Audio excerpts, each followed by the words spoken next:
Hi, this is Peggy at Headshots by Peggy, and today I have Frank Collison with me. Hello?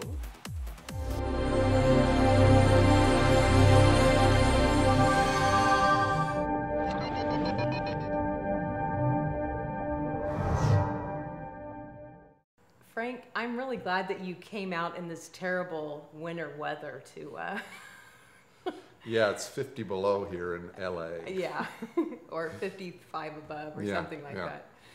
So you just got back from Hawaii, so this probably is a torturous. Not bad. Yeah. Not bad. We had a good time. So you've been acting for quite some time. You know, I want to say something before we go into this interview. Okay. Peggy interviewed Laura, my wife, and I watched the whole thing. It's very interesting. I learned stuff about my wife from watching that interview, which is a sign of a good interviewer if you could pull that out.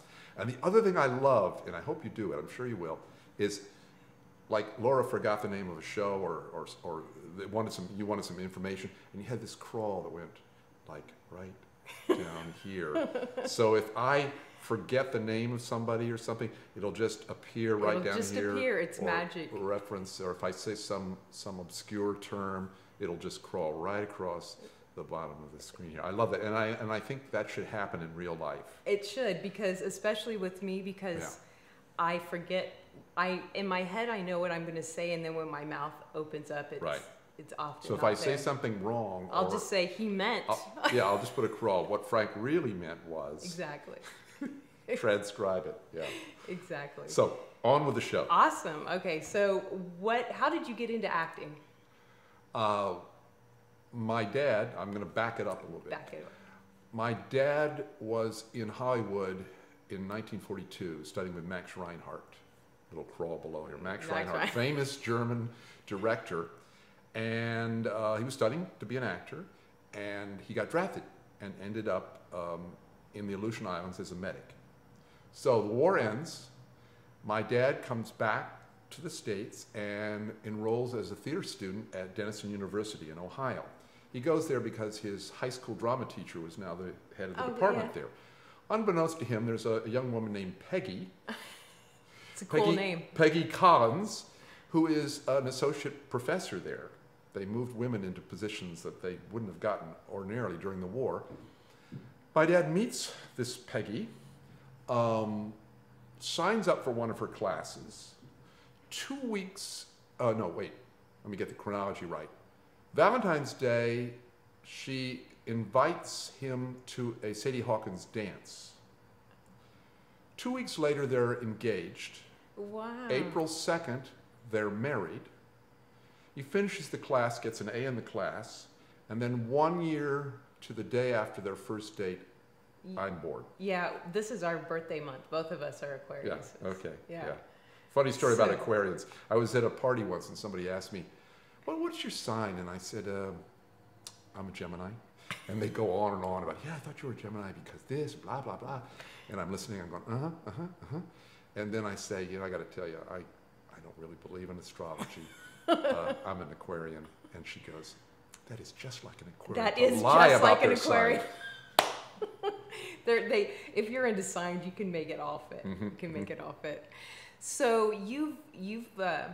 so your anyway, dad that's in Hollywood. Yeah, my dad was in Hollywood. He never came back to Hollywood except to visit me. So I was born in February. That summer, they were doing 10th Theater. I was the theater mascot and a carry-on prop. That was I don't know what the show was, but I was a baby. I played a baby. You played a baby. I continued to do as we moved all over. I heard you nailed it. Yeah. Method actor, wet my pants and everything. Then I continued to do theater with my mom as a director. My dad was a playwright. My dad did a one-man Lincoln show. I used to tour. I used to go around with him and help him out. My dad and mom went to school with Hal Holbrook. So that's where my dad got an idea to do his one-man Lincoln show, because Hal was doing his one-man Mark Twain show. Funny aside to that, I don't know how many, 45 years later, I walk into the makeup trailer for a movie called The Majestic. And Hal Holbrook is standing there. He turns and looks at me and says, John.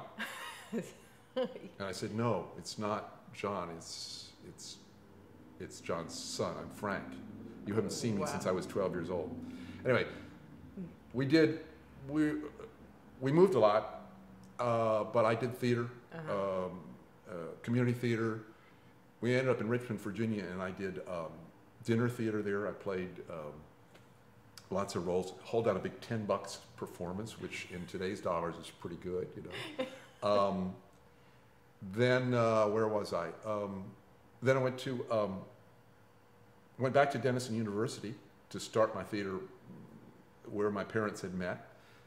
Didn't like it so much there, transferred out and finished up my theater training at San Francisco State right in the middle of My Lai, the Vietnam War. We did a play about the My Lai incident. So essentially the campus was shut down. Yeah. We were doing street theater. And it was crazy. I mean, it was a very intense time. We did a production of Marat Sade by Peter Weiss. And a couple of the actors, four of the actors got arrested at a demonstration and barely made it back for opening night. Oh, wow. So it was a crazy time. And then one of our professors said, hey, I want to start this summer theater up in the Sierra Nevada. You want to come up? And I came up and I helped run this theater. And we did that for 3 years up in the Sierra Nevada. And I ended up staying up there in the gold rush country and working at a junior college there. And I got to play roles I would never play in commercial theater. I mean, I was playing Puck in Midsummer Night's Dream. And then I would play the Marquis de Sade the next year in this play Marat Sade. It was crazy, and I did that for about 6 years. And I was a big fish in a very little pond, and I realized I was getting some really bad habits as an actor. Yeah. And so I said, I got to get some more training. So I looked around at graduate school programs and I auditioned for a bunch of them. And I don't know if it's the same now as it was back in, when was this, 1976? But the MFA program, I wanted an MFA program. And the one I chose was at UC San Diego. And the reason I chose it, and this is a point that I want to make, I'm going to look right in this camera here. The reason I chose this MFA program was because it required me to take a class every semester outside the department. And one of my main feelings about actors in training programs is they insulate themselves within the MFA program or the training program, especially dancers, because it's such hard work to become a dancer, but actors too, and they don't get out and experience the real world enough. So I liked this program, and so I did an MFA program at San Francisco, at UC San Diego. Only 10, I only took 10 actors. Then went to New York, did the New York thing for a while, got hired to do a show out of Boston. We toured for 9 months doing 4 plays, drove 39,000 miles. Wow. And then I ended up going, I don't know, at one point, but anyway, I ended up at some point at Pacific Conservatory of the Performing Arts in Santa Maria. They have a theater in Santa Maria, California, and then one in Solvang. And I did that acted there for like 5 summers. And that brought a bunch of us together, ACT, American Conservatory Theater people, and we all ended up in LA about 1984, sort of like going, whoa, what do we do now? And we said, well, let's start a theater, you know, like Mickey Rooney and Judy Garland, let's start a theater. And so we did, and we started a theater that is now, its name is Pacific Resident Theater, and it's in its 30th year, I believe. So I'm a founding member, I'm very proud of that. And I don't do a lot of theater anymore, but that was your roots. When we started that theater, every morning I would wake up and say, what am I going to do what am I going to do down at the theater? Yeah. What am I going to do today? And I was averaging like from high school on, I was averaging about 4 theater productions a year. Wow. And that's tapered off as I began to have a family. And then slowly, we all, of course, we were here for film and television. Yeah. And some of us developed careers and some of us didn't. And I always think that's fascinating because, I mean, we have people that were really good actors in our company. One guy in particular, he's a really good actor, and I acted with him for years, and he's a mortgage banker. And he's been a mortgage banker for a long time now, because it's really, really tough. So what do you think? What do you think is the making or breaking? I mean, is it luck? Is it dedication? Is it the ability to, you know, ignore reason and keep following your heart? Like, I liked what you said earlier, diversity, you know, not just focusing, but, you know, doing a lot of things in life. I think that's important. Yeah. I mean, you know that phrase, get a life. Yeah. Usually people say it when you're interfering with them. They say, get a life, like leave me alone. But when I say get a life, I mean have an active life that I don't define myself as, I mean, people say, what do you do? I say, well, I'm an actor. But I don't define myself. That's not all I am. I'm a father, I'm a husband, I'm a gardener, I'm a passing carpenter. I'm okay at carpentry. I'm a backpacker and a hiker, a traveler. But to answer your question, I'm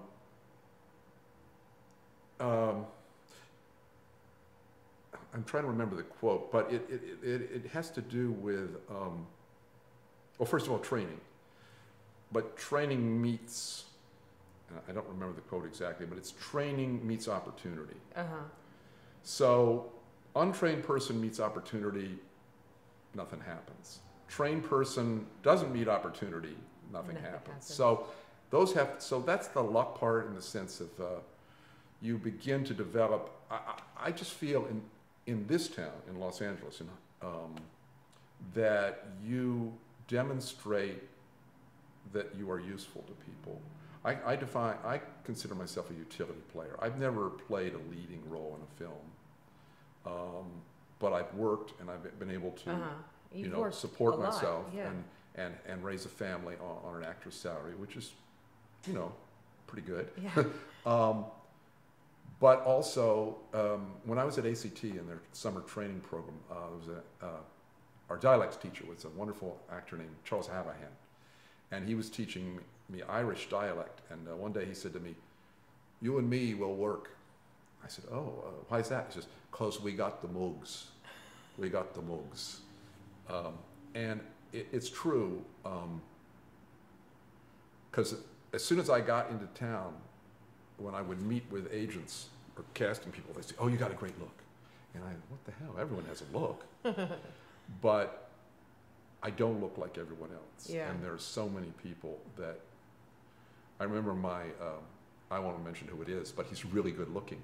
And he wasn't getting work, so he started going to auditions and roughing himself up and getting, you know, scruffy and everything, because he wanted to separate himself from all the pretty boys. And that's the thing, you know, I tell people all the time, they come in and they get headshots and they want to look, you know, society perfect. And it's like, no, that flaw is what's going to get you hired. That uniqueness, that's everybody's pretty, but you want to have that unique, that catch. I'll tell you a story to illustrate it, and it's shameless name dropping. So we're doing a movie called Hope Springs, and it's not the one with Meryl Streep and Tommy Lee Jones. It's with Colin Firth. Mary Steenburgen played my wife, and that was great. Minnie Driver, Heather Graham. So we're about 200 miles north of Vancouver at this little town, and Mary is our social director. She says, "We're going to go to this diner to have dinner." So we go to the diner, and we're all sitting there with our menus, and the waitress comes and she goes, "Oh, may I take?" And then she looks at me and she goes, "Oh my God!" And she runs into the kitchen. She goes, "Give me a piece of paper! Give me a piece of paper!" And she comes, and I hear her in the kitchen going, "Dr. Quinn, Dr. Quinn," which was a show I was on for 6 years. That's where I recognized you from. Right. Yeah, I love that show. And I'm looking sideways. I'm sitting next to Colin Firth, for God's sake, and he's just going, really, just kind of like enjoying it. And she comes back with a paper. She says, "Oh, would you make it out to, you know, then she looks over it and she sort of takes a look at Minnie Driver and she goes, You're Minnie Driver, right?" And Minnie, I think it just won an Emmy for something. And Minnie goes, "Yes." Yeah. And she goes, oh, no, would you make it out? And then she walks away back in the kitchen showing off her autograph.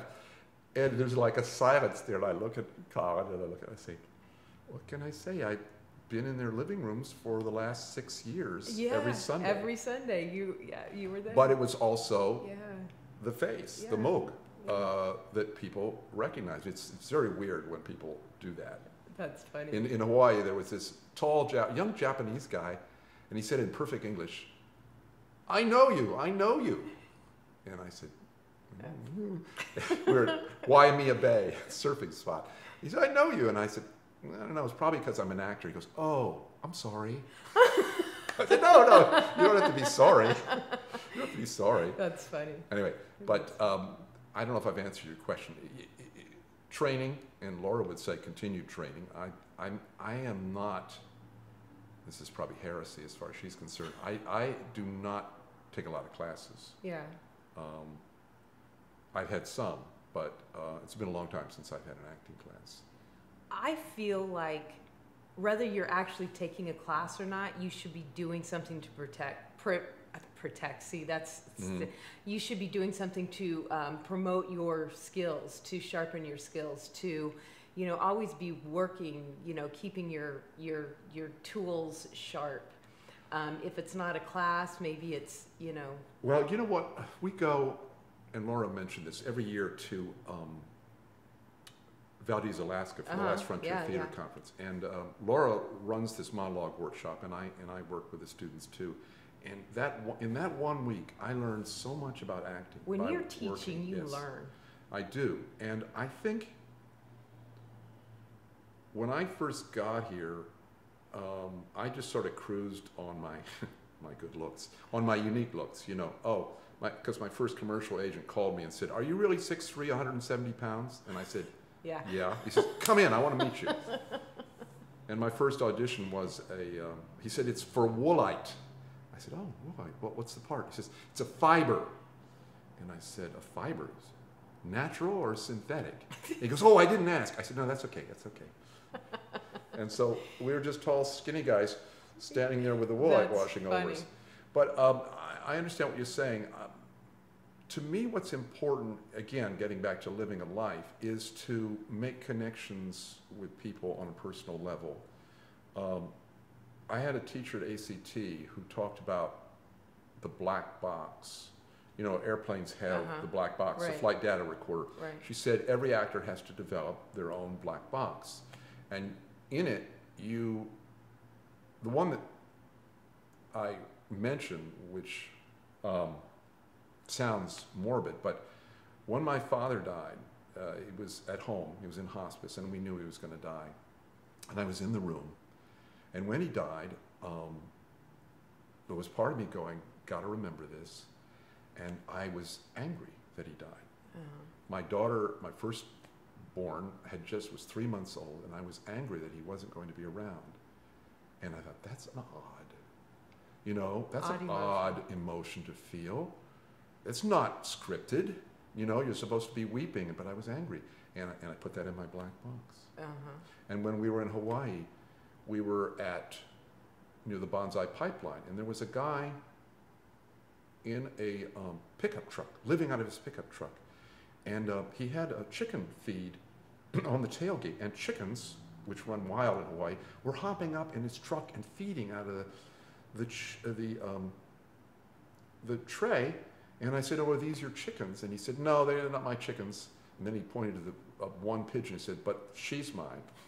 And you have to put the crawl down there. I can't remember the name. I'll tell you later. I think it was Buzzy.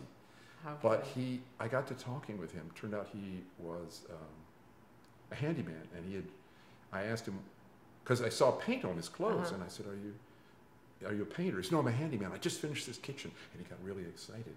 And my black box started recording. So one day, who knows? I may use something about this guy. Yeah. You just watch. You watch, and you stay observant, and you stay alive. And allow yourself to feel and remember. Yeah. Like when your dad passed, you remember. Yeah. Of course you were sad, but the true emotion was anger at that moment. Yeah. And those are, if you don't allow yourself to feel, then you don't have that. So I think being connected to your feelings is really important as an actor. That was something that I've learned hanging out with all these actors, is that actors tell the truth, their version of the truth, and they have to really be open to feeling and being a part of life. Yeah, and I think in the last, really, well, I want to say since I met Laura, but I think it really has a lot to do with being around Laura. And she teaches this class called Authenticity Workshop, and I've sat in on some of that, and that I have been able to let go of a lot more. Yeah. I started out as pretty much an outside-in kind of actor, and you know, in theater. And I know Laura and you talked about the difference between theater acting and screen acting, and but you know, you get this thing about when they'll say, "Oh, do less," and people confuse it with like mumbling or doing nothing, or there's nothing there. Right. It's not do less, but it's be honest. Be honest. Yeah. Act less, like find the truth. Don't act. Find the truth. I don't always do that. You know, it comes and it goes. Because quite honestly, someday on a film and you're in take 12, yeah, you're faking it. I'm faking it. Sometimes. That's something maybe people don't want to know, but actors do occasionally fake it. Your whole life started literally as a baby. You started in theater. Yeah. And then you transitioned. So you told me that you brought a quote with you. Do you want to start with that quote? Well, going back to my father again, I was rehearsing Beggar's Opera at Pacific Resident Theater, this theater that I mentioned that I'm a founding member of. And I got a call, you should come up. You know, Dad's fading. And so I went up, and I was there when he died. And I had to get back for the, I don't know if it was dress rehearsal or, I think it was dress rehearsal. And my mother used to say, she used to get me out of school to work on sets. And she'd say, if you miss a rehearsal or performance, it better be for a funeral, and it better be yours. So I came back, I drove back down, they lived in up near San Francisco. I drove back nonstop, got to the rehearsal just in time. I walked in, and everyone knew what had happened, and I was just embraced by everyone. I was playing Mr. Peachum. And, you know, they just embrace, and now, you know, okay, and now let's go on, and now let's start the rehearsal. And it always reminded me, and this is a quote from a wonderful movie called Fanny and Alexander. In this, the theater manager calls the entire theater company together, set in Sweden, and it's Christmas, and he calls the company together, and he speaks to them. And this is what he says. My only talent, if you can call it that in my case, is that I love this little world inside the thick walls of this playhouse. And I am fond of the people who work in this little world. Outside is the big world, and sometimes the little world succeeds in reflecting the big one so that we understand it better. Or perhaps we give the people who come here a chance to forget for a while, for a few short moments, the harsh world outside. Our theater is a little room of orderliness, routine, care, and love. And I've always loved that quote because it does reflect, and to me that's one of the differences between theater. In theater, you establish a family. Yeah. I mean, we've worked together, some of us, for 30 years. Wow. You go into a film set, you are a small part of a very large machine. There's 125 people there, and they're not really concerned about you. This guy is concerned about getting the light up. This woman is concerned about does your makeup look right? And everyone's doing their jobs, and you treat them with respect, but you don't really get to know them unless you work on a show for 6 years. Right. Yeah, so. Speaking of which, I wanted to talk to you about that, Yeah. being a series regular. Yeah. So, you know, I don't know if they do things any different now, but when you audition for a series regular, it's not just like getting a co-star or, you know, a guest star part.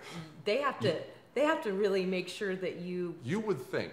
Let me say something about auditioning. Okay. My experience has been the more power the director has, the quicker they make up their mind. I have been to auditions for student films that you would think that they were trying to decide the name of their firstborn child. I mean, they on and calls back, and you're going, for God's sake, just make up your mind. Look at my look at my credits. Versus, like, for example, Oh Brother, Where Art Thou? I go in, Joel and Ethan are there, I read for the role, I have to hold for laughs from them. I get an offer is on my phone before I get home. Wow. David Lynch didn't even audition me. He just offered me the role. Dr. Quinn, Medicine Woman, which is the only series I've ever done. I go in with my, I think at this point I have one child. It's like 2 years old. And I say, oh, we'll stop and do this audition, and then we'll go to dinner. And I walk in, and it's in Toluca Lake near the old, there's a Trader Joe's there, upstairs, very casual, bunch of people there. And I start talking, they say, what's going on? And I start talking about that, my daughter. And we're just talking about stuff, not about the show or anything. And then finally someone says, well, I guess we should read the sides. And I go, oh yeah, let's, okay. And so we do that, and it's, bye. And then I get a call, you're cast in the show. That was it? One audition. It was like 15 minutes. And the thing that I realized was, and this is where I think is important for people who want to audition, I had the role before I started reading, because they saw I was a real human being, and I was excited about something. In this case, it was my daughter. And this is where I have to insert about my children. So, they brag about it. Stop right here. Crawl their names across. I am so incredibly proud of my children. That's just what I really like to talk about. Every time I see you, we talk about your kids. Okay. Yeah. So my oldest, Claire, is about to finish medical school. She is going to then begin her residency as a surgeon. I cannot believe it. She's incredibly hardworking. And she's a runner. She continues to run. She ran at Stanford as an undergraduate, and she continues to run. And she's strong and beautiful and amazing. Just gets to me every time. They all are. Eliza just started law school. She had a Fulbright scholarship, and she went to Nicaragua and worked with kids down there, young people down there. And she's amazing. She's going to go to The Hague this summer and do courses in international law. She's fluent in Spanish.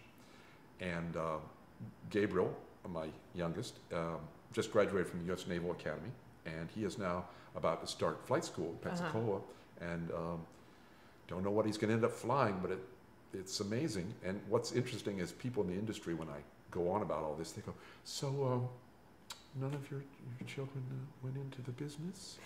And I go, yeah, it's a real shame, isn't it? So you would think that I would have had to go through, and you hear about these stories about all of the tests, and you go to network and all this. It was very casual, because I don't think they thought the show was going to happen. Oh. I don't think. Yeah, because I wondered if you had to read and make sure everybody's personalities clicking. Beth Sullivan is a very interesting and strong woman, and she is the one who created the show. And she told me years later, Frank, they didn't really want to hire you. They wanted to hire someone with more credits, but I fought for you. Wow. And the other story was about year 5, she brings me in and says, Frank, we're going to have to write you out of the show. It's going to be a great 2-parter. I just as soon stay on. So she said, that's it. And so the fans, and this was the beginning of the internet fan base, fan clubs, at least being on the internet. And they found out about it. And they got really upset. And they deluged Les Moonves' office with phone calls. Wow. Why are you getting rid of this guy? And I got a call, or Beth told me that Les Moonves said, well, I'm getting all these calls. What's going on? And she said, well, do you want her kill him off or not? And he said, no, that's what do you decide? So they didn't kill me off. That's cool. That's cool. Cool. It was very interesting. Yeah. And these fans are still loyal. Yeah. They still contact us, and they're amazing. Wow, Yeah. that's Yeah. cool. That's fun. It is fun to see, you know, the fan base of, you know, certain shows that are just, they're never going to let go. Yeah. And that's cool. So, I mean, you get to say you were a part of that. I mean, how amazing. You know, it didn't really strike me until, I don't know, it was maybe a year or two, and I was going to, I think, a wedding or something, and I was in an airport, and this is what happens. The whole thing about being spotted is weird. I'm not at the level where it's threatening. It's just, it's fun, actually. So I see this group of people, and they're all going like, and I go, oh, they're going to come over. I know they're going to come over. So they send over somebody. They send an emissary over, and she says, "Excuse me, are you on that show, Dr. Quinn?" And I say, "Yes, I am." And she goes, and she signals to the group, and they all come over, and they're all holding Bibles, and I think, oh God, are they going to proselytize me or what? And I said, "Oh, are you here for like a convention or something?" And they said, No, we're here for our mother's funeral. And we want to let you know that every Sunday night, she and Dad would have their dinner, and then they'd watch your show. And that's what she did the night she died. Oh. And I go, oh my God, her show is killing people. Right. But it struck me then that, yeah, we really are touching people. Yeah, you mean something. You're part of the family. Yeah, so, you know. Yeah. Yeah, it's interesting. I mean, the meeting people, there was a documentary recently that I saw about Bill Murray. He apparently appears places out of the blue and comes into a party and starts washing dishes. Oh, wow. And I thought, I'm not at that level, but when I enter into someone's life that they meet me on the street, and sometimes they'll insist they saw me in something I wasn't in, or yesterday a guy at the dentist said, were you a census guy? Did you do the census? I said, no. Oh, you look so familiar. Sometimes I let them just dangle, and I said, probably because you saw me or something. Yeah. So my epitaph, I think, is either going to be something like, do you look familiar, or where do I know you from? Where do I know you from? But it's fun. I don't mind it at all. It's a real thing, because when you come into our living rooms every week, you become, we feel like we know you. Yeah. You know. So we're running out of time. I thought we would be finished by now, but apparently we have more to say. So we're going to go on to part 2. So it's the end of part 1. If you're interested in part 2, how do they do it? How do they find part 2, Peggy? Next week, because the new content. You mean they have to wait a week? A whole week. Wow, the suspense is killing. But it's going to be worth it. We hope. It will be. Next week. Next week, tune in, same time, same place, either on my YouTube or on Facebook, Thursday mornings at 10 a.m. And thanks so much. Have a great week. Have an amazing day. And you'll see us next week. Yeah, next week. Bye-bye. I think that was good. I think we can figure that out. Yeah. Yay. Teaser.